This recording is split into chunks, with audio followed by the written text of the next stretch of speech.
Жаштар сүйлөсүн теле долбоору эфирде, саламатсыздарбы? Идеологиясы кандай? Коммуна болчу да, коммунизм болчу идеологиясы. Бизде андай идеология азыр жок. Интернеттерден чыгып атат. Жана балдар уже чыдабай кыздардын жүрүш-турушуна. Кыздарды өздөрү сабап атыптыр, өздөрү самосуд кылып атыптыр. Москвада. Ал кандай деңгээлде болду? Ал жалпы Кыргызстандан мамлекеттик массалык маалымат каражаттарынан берилди. Бул миллиондогон кыздарыбыздын тагдырын ойлондурат. Кыздардын анда намустугунан жок болуп атпайбы, тарбия жакшы ала албай атат да.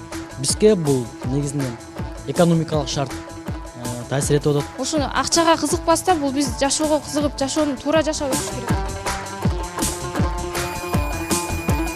Элекке каршы жаштардын адеби начар болуп атат. Сиз айткандай эле маданият жагынан, опера жагы, театр жагы өнүксө, балким алар да жакшы жолго түшөр деген ойлор жаралып кетет да бул жерде. Бул жаштардын тарбияланышына маданият министрлиги болобу, ченемдиктер күнөөлүү эмес депчи. Албетте ошолор эң башында ошолор турат да. Бул жана моментальный фильмдерчи.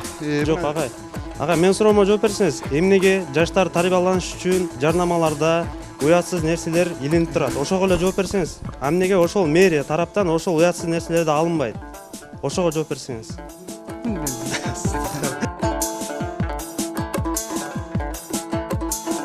Суицид чыкканда эле ушинтип жыйналыш жасап калыңар деп. Андай эмес да.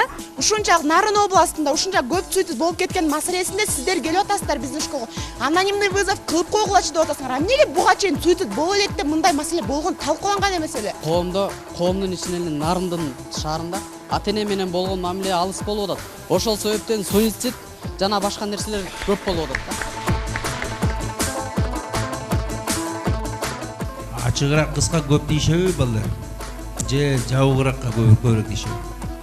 Ар демократия болгондон кийин ал адамдын өз эрки.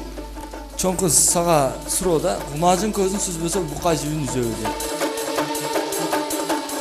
Аллах бар деп Уран айтсам, диним болор төбөлүк. Пайгамбардын осуятын бекем кармап жүрөлүк.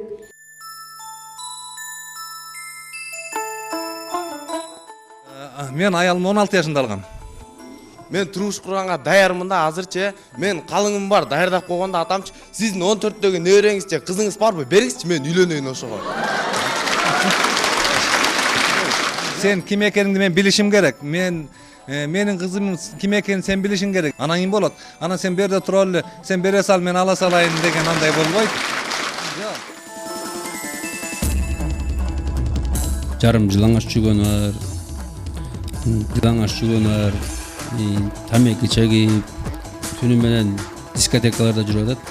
Балким биз сиздерди көрбөсүп жаткандарбыз ушул идеяда. Вот азыр 20% эркек отурат. Тургуланда иштегиле нормально, биз үйдө бүт условияны жасалып отурайлы. Жакын арада бардык эле мектептерде ошол 1-класстар бүтүрүү кечесин өткөрөт. Жакшы көйнөк алыш керек, чачын жасатыш керек, анан акча бериш керек. Анан ушул нерсени өткөрсө болобу же өткөрбөй койсо деле болобу? Өткөрбөй коюш керек деп айтылат, бирок баары бир өткөзөбүз да. Өткөрүш керек. Кайсыл коомдун жаштары ыймандуу болсо, ошол коомдун келечеги керен болот. Кийинки ишемиден жолугушканга чейин жаштар сүйлөсүн теле долбоору коштошот. Саламатта калыңыздар.